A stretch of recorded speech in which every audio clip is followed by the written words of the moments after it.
Perjanjian Renville adalah perjanjian antara Indonesia dengan Belanda yang terjadi pada tanggal 8 Desember 1947 sampai 17 Januari 1948 di atas geladak kapal perang Amerika Serikat sebagai tempat netral USS Renville yang berlabuh di Jakarta.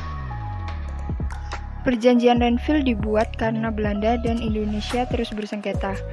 Indonesia berusaha menanganinya dengan meminta pertolongan PBB.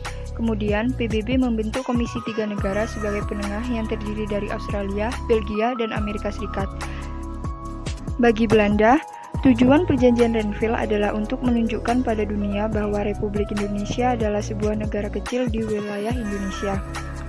Dengan adanya Perjanjian Renville, Belanda dalam langkah nyata untuk memecah belah persatuan dan kesatuan Indonesia.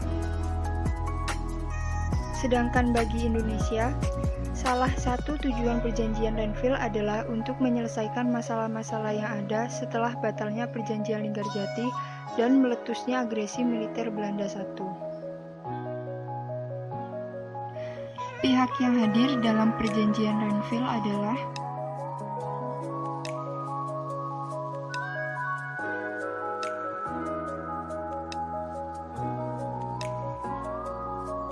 dengan berbagai pertimbangan, akhirnya Indonesia menyetujui isi perundingan Renville yang terdiri atas 3 hal berikut.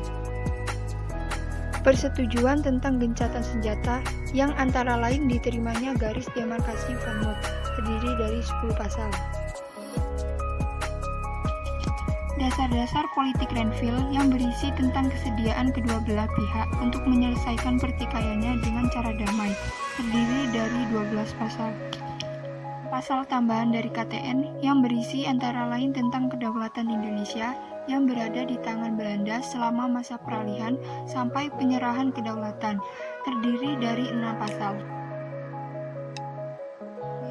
Terdapat beberapa dampak akibat dari ditandatanganinya Perjanjian Renville.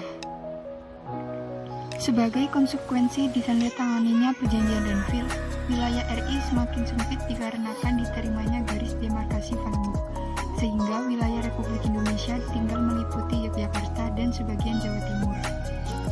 Dampak lainnya adalah anggota TNI yang berada di daerah kantong yang dikuasai Belanda harus ditarik masuk ke wilayah RI.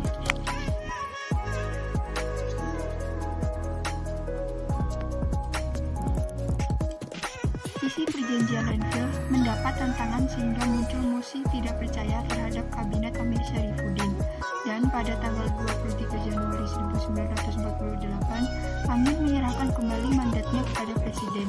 Dengan demikian, Perjanjian Renville menimbulkan permasalahan baru, yaitu pembentukan pemerintahan peralihan yang tidak sesuai dengan yang terdapat dalam Perjanjian